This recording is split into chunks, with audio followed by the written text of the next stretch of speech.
Bueno, a lo largo de estos videos que tengo con la biblioteca de Merlín, una pregunta siempre ha surgido y es ¿cuándo vas a hacer videos acerca del federalismo o momentos en los que Perú estuvo a punto de separarse y conformar nuevas naciones o algo similar? Y bueno, el momento llegó. Definitivamente tenemos un ejemplo muy claro y muy interesante que es el caso de Loreto. Pues sí, a fines del siglo XIX, Loreto estuvo a punto de separarse de Perú como república y establecerse como un estado federal. Y por lo que van a escuchar, hay muchos paralelismos con las historias que estamos viendo hoy en día. Así que, de la mano de la historia, vamos a ver cómo Loreto consiguió esta idea de separarse del Perú, por qué no lo logró, por qué Lima fue su más tenaz adversario y finalmente en qué circunstancia quedaron los loretanos con respecto a ello. Así que quédate en este canal para que entiendas cómo sucedió este curioso proceso y atento porque estoy muy seguro que quizá muy pocos de ustedes sabían de este acontecimiento y menos aún lo han escuchado en las escuelas. Yo soy Merlín, atrás de la cámara está Bigotes y esto es la biblioteca de Merlín explicándote qué pasaría si el Perú se dividiese, específicamente con el caso de Loreto.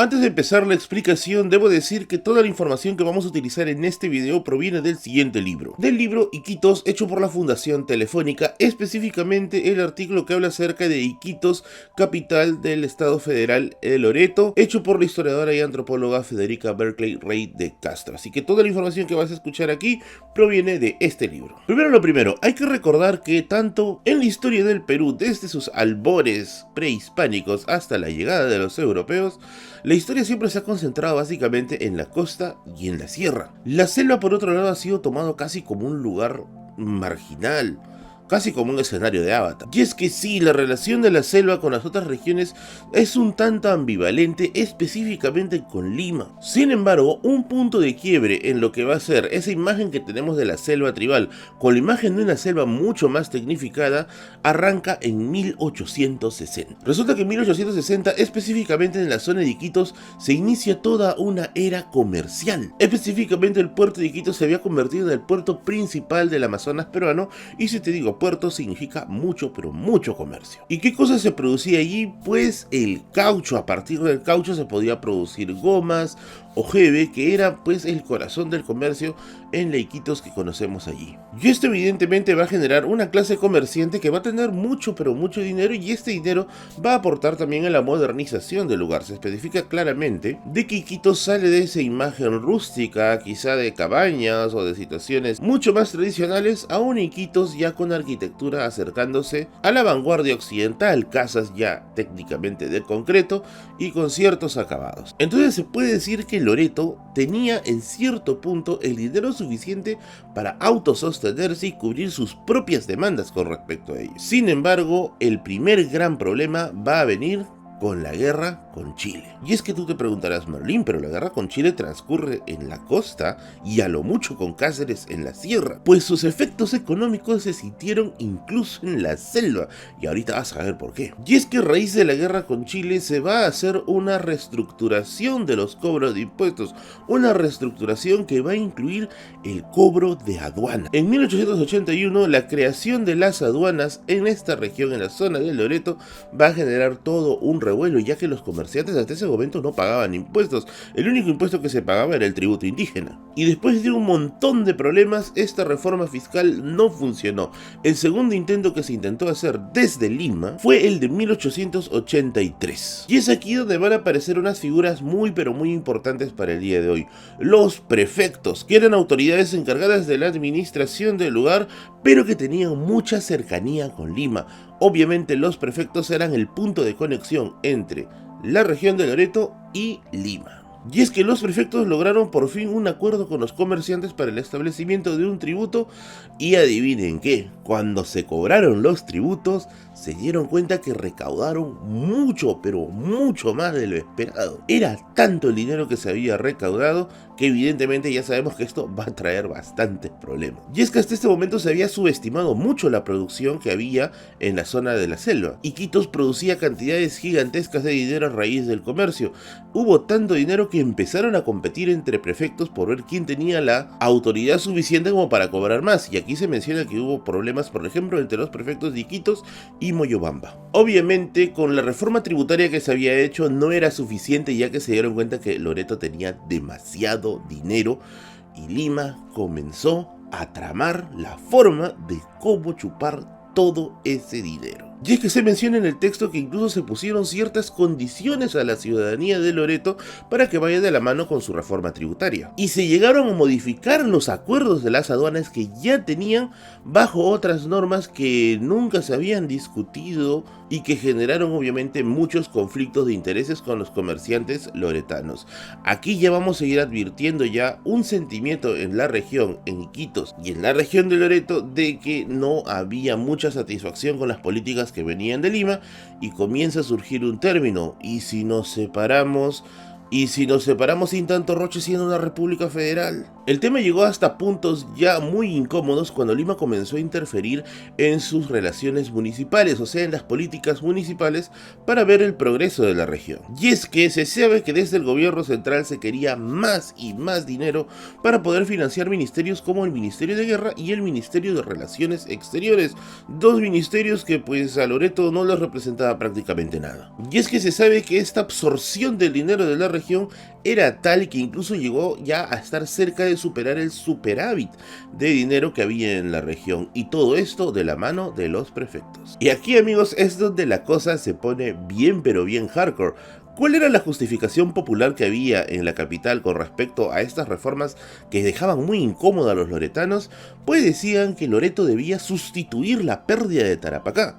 Si te acordás más o menos de la guerra, todo este tema del salitre que se había perdido en la guerra, decían, bueno, se perdió Tarapacá, se perdió el salitre, pero tenemos a Loreto, ¿no? Tenemos su dinero. Y obviamente esto, sin consultar a los loretanos, iba a traer consecuencias. Un pequeño rayito de luz surgió en 1895, ya que se iba a discutir todas estas reformas en el Congreso. ¿Qué podías esperar del Congreso? Pues que debatieran estas normas y que se le diera un poco más de autonomía a Loreto, que se volviera quizás a un estado anterior a estas reformas fiscales. Pero amigos de la Biblioteca de Merlín, nunca esperes algo bueno del Congreso. Resulta que el tema del Congreso finalmente no se llegó a satisfacer de la forma adecuada, y que incluso se pusieron ciertas trabas para que diputados loretanos lleguen al poder. Específicamente se menciona de que no se aceptaron senadores loretanos en el Congreso.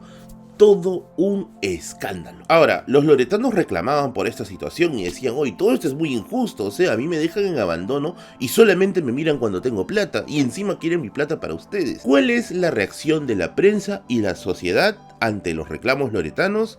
Pues agárrate, porque la prensa comenzó a sacar titulares como, por ejemplo, que eran gente ignorante, que eran salvajes y que eran personas que carecían de nociones de ciudadanía. La imagen popular que se quería crear era de que los reclamos loretanos eran propios de una sociedad no civilizada y que estos debían someterse pues a todas las mercedes que se indique desde el gobierno central. Ahora, en Loreto las cosas se comenzaban a calentar y el sentimiento anti-Lima fue muy pero muy fuerte. En lugar de apagar los ánimos, lo que hizo fue meterle más gasolina. Y es que si el reclamo de separación era leve, ahora se estaba haciendo ya mucho más grave, y en un acto de desafío brutalmente radical de Lima hacia Loreto, se decidió desactivar las juntas departamentales, que era quizás lo más orgánico que tenían los loretanos para autogobernarse, y fueron reemplazados, adivinen por qué, por los prefectos. Hasta este momento me imagino que ya te harás la idea de que los loretanos eran una olla a presión, y es que el tema del federalismo no era nuevo, ya se discutía ya decenios anteriores, y era parte del discurso político incluso de la época. Y adivinen que siempre que se decía ya hay que aplicar el sistema federal, la respuesta era no es el momento, no es el momento, no es el momento. Bueno, para Loreto ya era el momento. Y es que la experiencia de Loreto con el federalismo, si bien es cierto, no era cercana al Perú, pero sí era cercana con Brasil, ya que compartían frontera. Específicamente con la experiencia federal de Brasil en 1891. Se dice incluso que dentro del tema federal estuvieron metidos hasta los masones loretanos, quienes tenían acercamientos pues con logias que compartían esta idea del federalismo para quitarle esa influencia a Lima de sus recursos. Y la bomba tenía que estallar y estalló. El 2 de mayo de 1896, un periódico llamado El Independiente pidió exclusivamente el federalismo de la región. En las calles se manifestaron mucho, pero mucho a favor, e incluso se cuenta que existieron desfiles apoyando esta idea. Las masas loretanas ahí, encantadas por la idea de una separación para por fin autogobernarse con sus recursos, reclamaron urgentemente algún líder. Se nombraron algunas personas que no quisieron aceptar el cargo, hasta que finalmente se recayó el cargo en un miembro de la Guardia Civil, en el señor Ricardo Seminario. Seminario en un inicio tampoco había aceptado.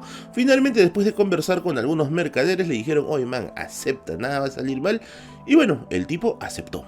La muchedumbre va hacia la prefectura de Loreto y nombran gobernador al señor Sarmiento, y Loreto es proclamado prácticamente Estado Federal a las 8:30 de la noche.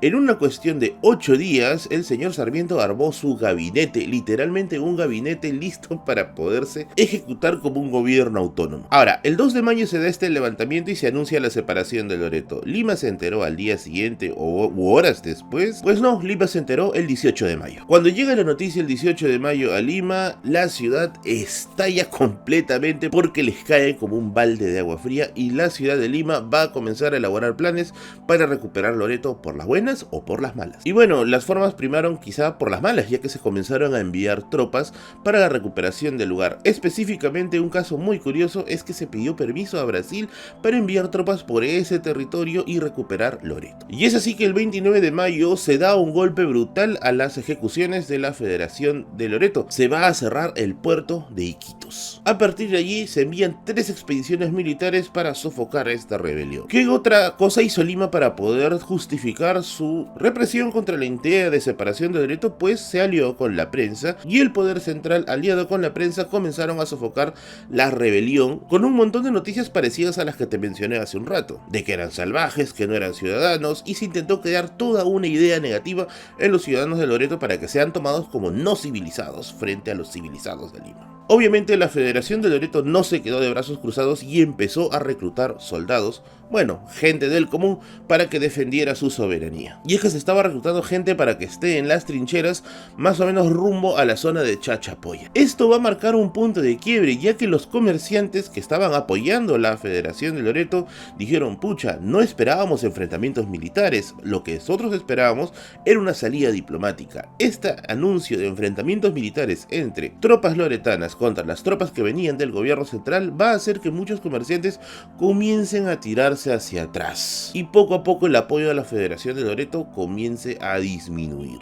Para ese tiempo el presidente es Nicolás de Piérola, y es que algunas autoridades del reciente nacido Estado Federal de Loreto comenzaron a negociar con el presidente una salida pacífica, y bueno, como es de esperarse, finalmente el movimiento fue sofocado. Una vez que la situación se volvió a calmar, lo que hizo Lima inmediatamente fue cambiar a todas las autoridades de la zona para que Loreto no vuelva a levantarse nunca más. Finalmente se menciona que Loreto va volviendo poco a poco a la normalidad. Sin embargo, este experimento de federalismo va a marcar mucho la conciencia de los loretanos y un sentimiento muy fuerte en contra de la capital, quien dicen que es hasta el día de hoy. Así que ahora te toca a ti. Cuéntame tú, ¿crees que esta experiencia federal fue lo indicado?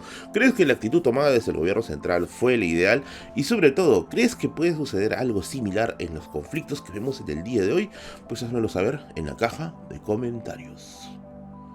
Librería solo para fumadores, libros para ti, para tu colección, para tu casa, para tu tesis. Lo mejor en libros lo vas a encontrar aquí en la librería solo para fumadores de Christopher García. Puedes encontrarlos en Girón Camaná 936 o seguirlo en sus redes sociales, tanto en Facebook como Instagram. Te esperan. Muchas gracias A la gente que está aquí, no se olviden de suscribirse, darle like, compartir el video. Ya sabes, puedes seguir a Aaron el Usuario y Carlo Levin, dos personas que me ayudan mucho tanto con la animación como también con respecto a los sonidos del canal. También no te olvides que todos los jueves y domingos tenemos stream de 8 a 10 de la noche, contando cosas, anécdotas y vivencias que me pasan los días jueves y contando anécdotas de terror de los suscriptores el día domingo de 8 a 10 en Radio Misterio. No te olvides también que puedes ser mecenas del canal y apeando o plineando los enlaces que te dejo aquí. Todo eso para sostener gastos básicos del canal. Yo soy Merlin y conmigo será hasta la siguiente. Chao, chao.